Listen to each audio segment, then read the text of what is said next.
Szeretettel köszöntök mindenkit, aki ma megjelent itt az egyetemi házban, hogy Falus Iván professzor úr számára kifejezze tiszteletét. A mai napot két részletben fogjuk majd lezongorázni, hogy aktuális legyek most az előző számot követően. A délelőtt, illetve a kora délután folyamán 8 előadást fogunk meghallgatni. Az első előadás kivételével, remélem nem tévedek, az összes többi előadónk egykori falus tanítvány lesz. A kora délután pedig, amint a 8 előadás elhangzott, és az ebédszüneten is túl vagyunk, 3 órakor szeretettel várunk mindenkit egy kicsit lazább részre, amikor is köszöntők fognak elhangzani majd Falus professzor úr tiszteletére. És akkor most meg is fogjuk kezdeni a ma délelőttünket, úgyhogy szeretném is felkérni az Amsterdami Egyetemről Anja Swennen professzorasszonyt, legyen szíves, tartsa meg itt nekünk kvázi plenáris előadását. Angolul fog elhangzani az előadás. Akinek szüksége van tolmácsolásra, kérem szépen, hogy jelezze, és a lányok fognak adni egy-egy tolmácsgépet, ugyanis Tarnóc András tanár úrnak köszönhetően magyarul is hallható lesz majd a szinkron tolmácsolás. Kérem szépen, hogy akinek szüksége van gépre, legyen szíves, jelezze. Jó, lányok?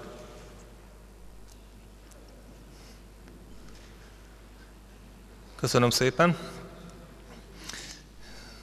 Liebe Frau Swennen, ich bitte Sie herzlich, Ihren Vortrag zu halten. Bitte.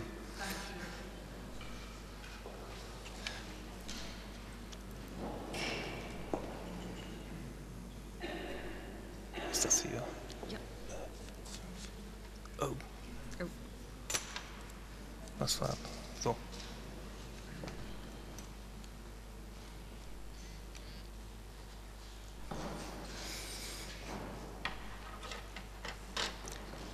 Ladies and gentlemen, servus, Jónapot kívánok, and that's my Hungarian for today.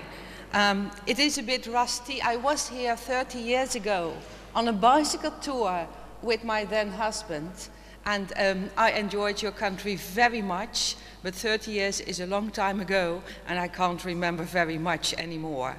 So I will continue in English, and for those the translator, I'm sure, will do a very good job.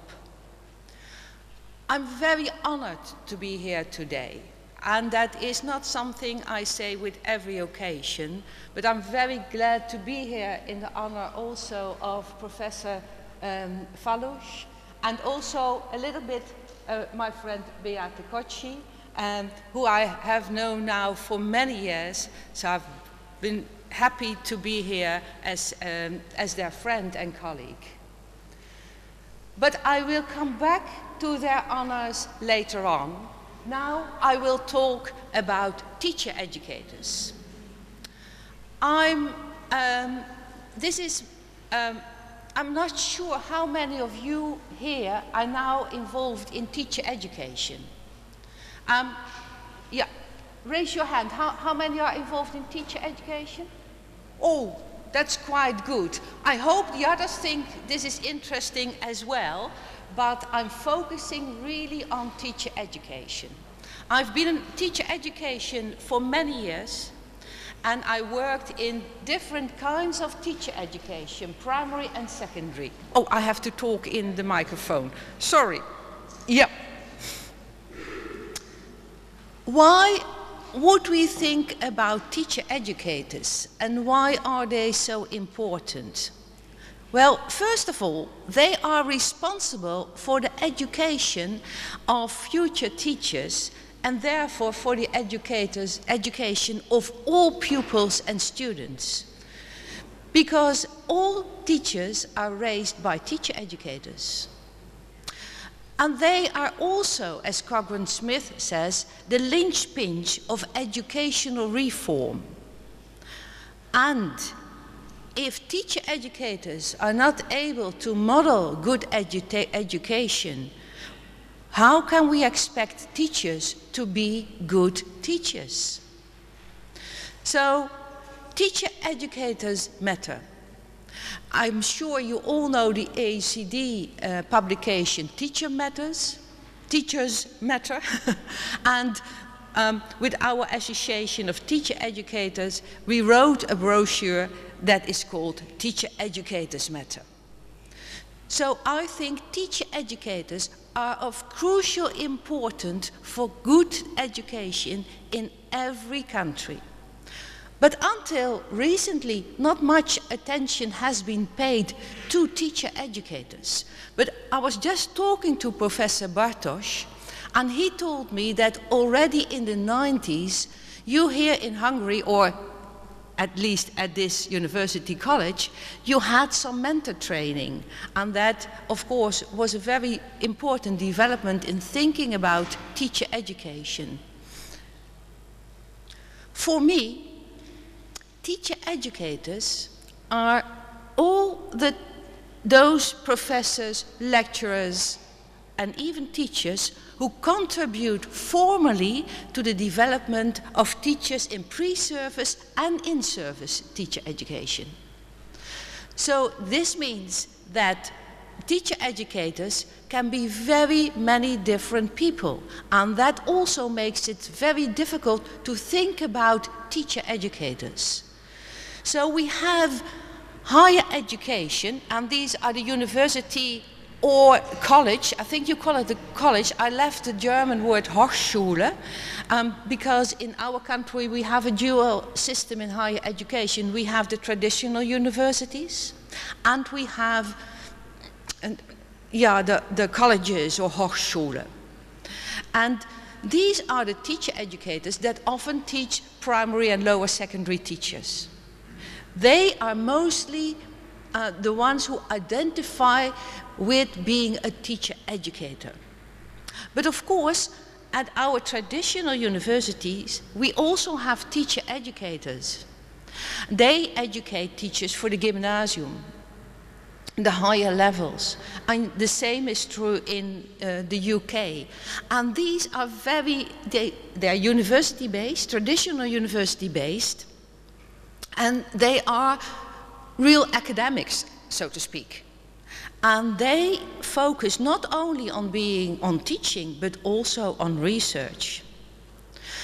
And recently, we have come to identify school-based professional teacher educators, or the mentors, as teacher educators. And in our country now, and I think this is not only restricted to my country, we call the mentors in school who have a large and formal contribution to educating the teachers, also the teacher educators. So it shows, if you look at these types, how many different teacher educators there are. I'm not going to tell you each of my sources, but you can see that I included them when the PowerPoint is published. You can look the sources for yourself. This is not an academic speech, this is to share my ideas with you. But you can always look it up, and I'm always willing to give you more of my literature. Now we're talking about the identity of teacher educators. And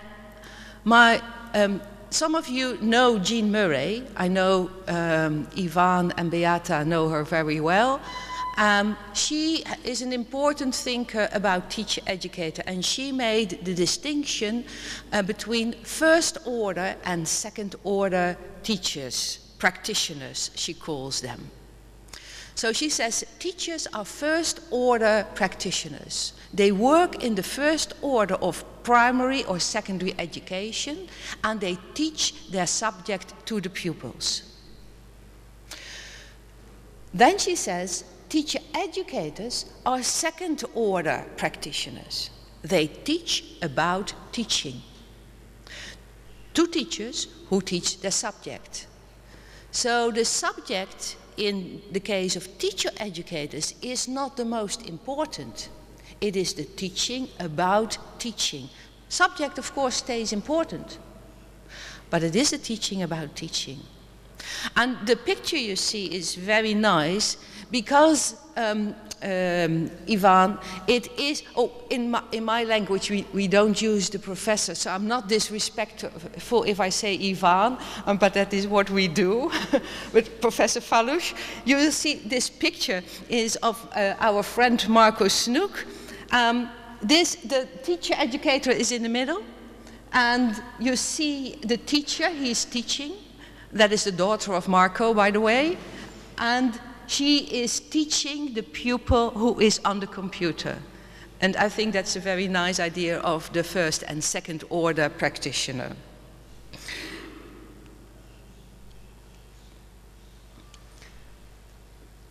Many teacher educators don't start out as teacher educators. They often start out as teachers in schools, primary or secondary, or they start out as academics.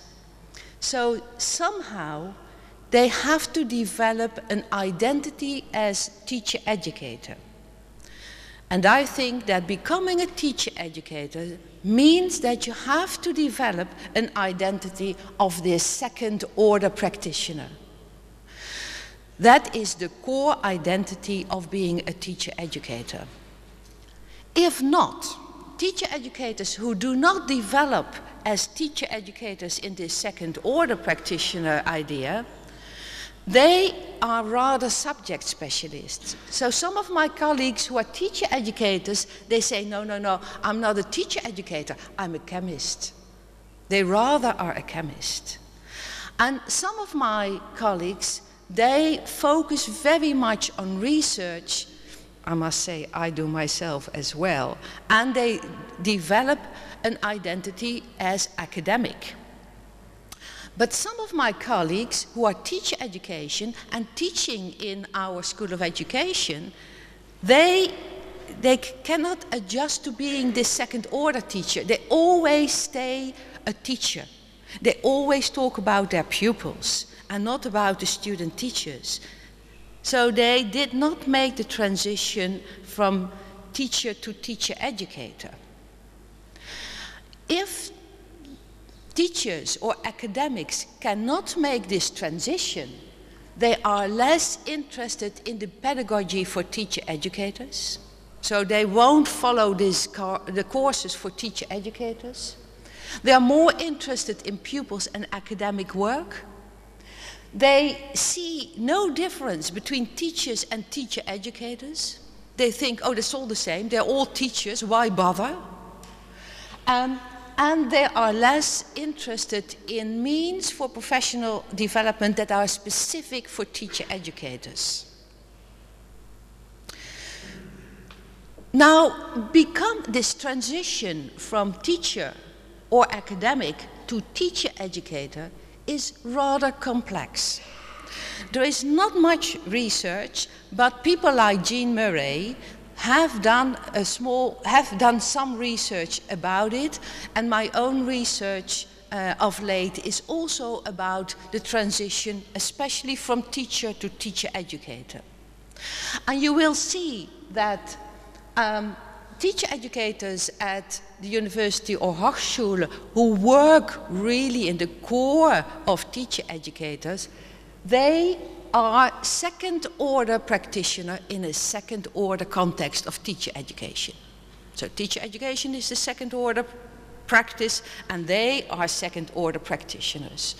They may not always be very aware of this, but in fact they are, of course.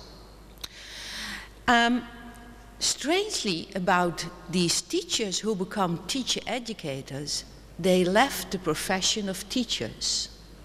So there's always this animosity between teachers and teacher educators, but the teacher educators left and they got better jobs. So teacher educators at schools, the mentors, they are, so to speak, second order practitioners, but they work in the first order context of their schools. And that is also why the mentors have such complicated work, because they are expected to work as teacher educators for the student teachers they supervise, but they do so in a context that is just a school. And therefore they often have very little support from their school context. Not always, as we shall see, but sometimes they have. And teacher educators who are academics, they are first order practitioners, because also a very important chemist professor at a very important university, they teach in the first order context because they only teach the subject to their students.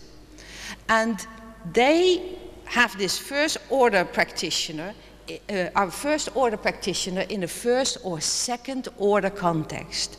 So academics hardly ever identify with being teacher educators. That makes teacher education at traditional universities often very problematic. If you could agree with this, and you could agree that teacher educators are second order practitioners, then we can look at the work of teacher educators. What does it mean? It means that the work of teacher educators, wherever they work, mentors, teacher educators at colleges and teacher educators at traditional universities, their work is always connecting the first and second order. Because the first order context is the one in which their students work, and the second order context is the context of teacher education. So teacher educators always move from this first to second order context. And they do it very often without thinking. So they can give theory to their students, which is second order context, but they can also translate this to practice, which of course is the first order context. If this is so important, then there is one thing that is important for all teacher educators, and maybe even for more teachers, but I'm concentrating here on teacher educators, and that is what I call congruent teaching.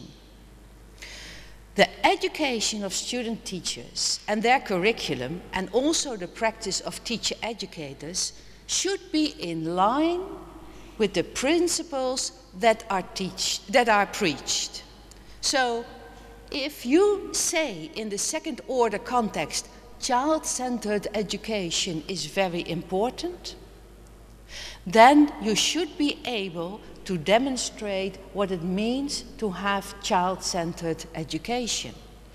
If you are not able, student-centered education, you don't have to do the same as your student, but you have to have the student-centered education. Oh, sorry. And the picture you see is of chocolate. It's a very famous chocolate factory in the Netherlands. And one time chocolate was a medicine. And the nurse has the chocolate, and in the chocolate is the nurse. And so you can go on in this congruent teaching. Why is it so important that the education within teacher education should be congruent? It's a moral obligation. If you tell your student be child-centered and you cannot be student-centered, there is a problem. If teacher education will not do as they preach, why would student teachers think this is a good way?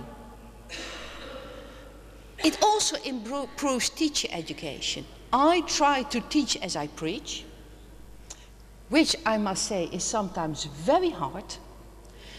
But if I discuss this with my students, it improves my teaching because it gives students some insights in at least my failures, if not my successes. And it also improves teaching because student teachers see real life teaching. So you should be a model for your students. And now some people are smiling in the back because yesterday I saw the model school of your college and I was very, very much impressed. There are some people who try to make this a real model school, and I think this is an example for many other countries throughout Europe, what I saw. And I was within a classroom, and I think I saw the teacher today in the audience. And the teacher in the picture was teaching while we were there. And some translation had to be done. And so we were there with 4 or 5 people sitting in the back of the classroom. And people were talking. And you know what this excellent teacher did? She didn't look too much at us. She ignored us more or less, which I think is very good when you're teaching.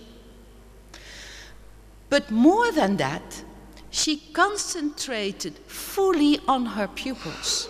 So she was not demonstrating for us, but she was constantly in touch with her students. So I thought this was really a very good example.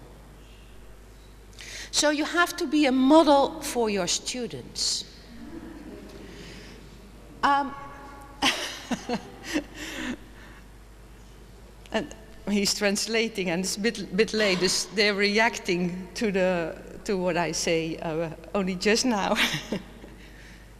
If you want your teaching as a teacher educator to be in line with your own principles, and you want to model, you should not only model what you do or talk about what you do. That's important as well.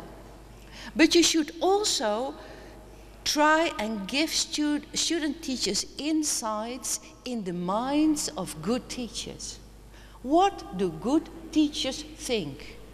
How do they process all the information in the classroom? How was this excellent teacher, how was her mind working when she did not concentrate on these visitors, but concentrated on her pupils? This is very much important. So I'm not saying you should model and they should imitate, although there's nothing wrong with good imitation. The older you get, the more important you know that it is good to imitate good examples, but it should be used to make student teachers think about the processes, the beliefs, we talked about this morning, the beliefs of good teachers. Therefore, teacher educators should talk with their students about teaching, their own teaching, the teaching of other people, and they need to make their own teaching explicit. So the modeling is brought to a conscious level of the student teachers. But this requires a high level of metacognition. It's verbalizing the reflection in action, the tacit part of professional knowledge of teaching. Because I've done some research on this, and some of the teachers I observed were very good teachers. But their students, which I interviewed later on, they never said to me, this is a good example. They thought it's a good teacher, but never as an example. They did not learn how to teach from these good teachers. Therefore, teacher educators have to be explicit. But here is the difficult part. If you're a teacher educator and you're a good teacher educator, you often can discuss your own teaching with your student teachers. And they will like it, they will comment on it, they will learn from it. But we often ask from our student teachers that they know the theory about teaching. I assume you do the same. You want your student teachers to have some level of theory. But do we use the theory that we teach our students ourselves? Do we show our students student teachers how to use the theory when they are teaching and how theory can contribute to being a better teacher. So theory is hardly ever discussed. And it's very strange. We say to our student teachers, use the theory, but we don't often use the theory in our teaching ourselves. We teach about the theory, but that's something else than using the theory to clarify your own teaching. Why? Well, the teacher educators that I researched, they said, oh, but we have no knowledge about teaching and teacher education theory. So therefore, we can explicit a little bit, but we cannot theorize about our own teaching. That is quite a shock. But this is what teacher educators said in a former research, and we are now producing a new research about explicit modeling with some people from the UK. They experience exactly the same. So we should improve the knowledge of teacher educators. That must be clear. So teacher educators should always be aware of the second order context of teacher education and the first order context of the student teachers, and can move easily and consciously between them. Teacher educators should also have a knowledge of the pedagogy of teacher education.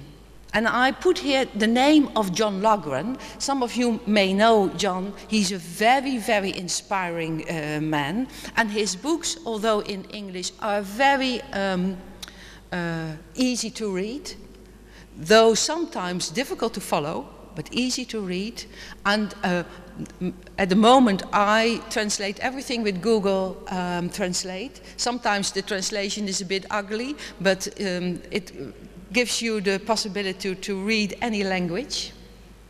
And I think teacher educators should have the theoretical knowledge to model, be explicit, and legitimize their own teaching and that of other novice and experienced teachers.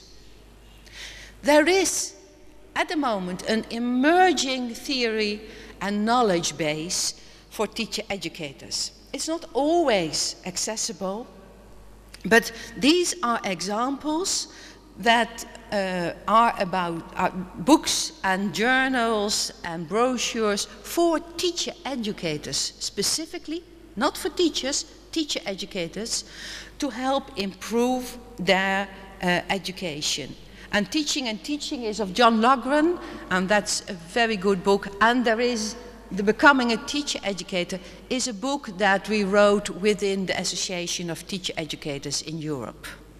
But if you want to educate the teacher educators, who will take the initiative? You have an association of teacher educators. They may think about specific professional development for teacher educators. Will there be teachers of teacher educators? Will there be people, for instance here in the audience, that will say, oh, we are going to develop courses specifically for teacher educators, not only for mentors, although I think that's excellent, not only for mentors, but also for those working in colleges and traditional universities? Or will there be teacher educator leaders? We don't have them very much, but it is beginning to grow. So we have the first order teachers, the second order teacher educators, and maybe we have the third order teachers of teacher educators, of teacher educators and teacher educators, and so on. But that is my advice, to think about that. Köszönöm.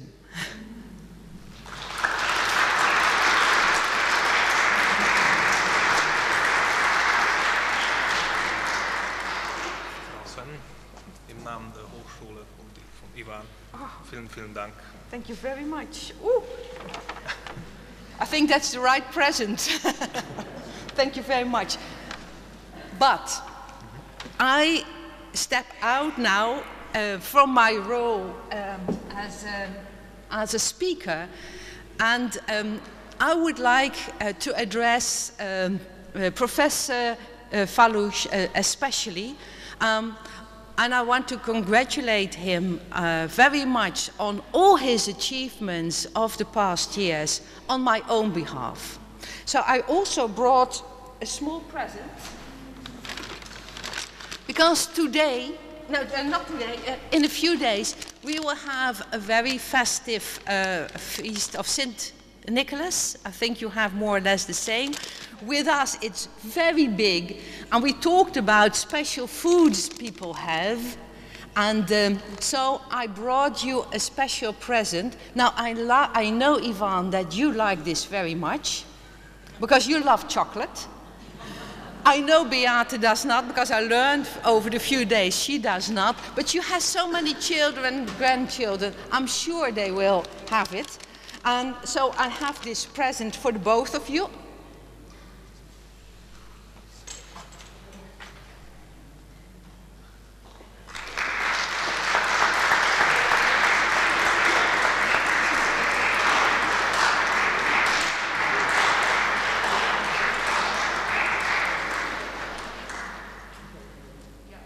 Because I have something else for Ivan.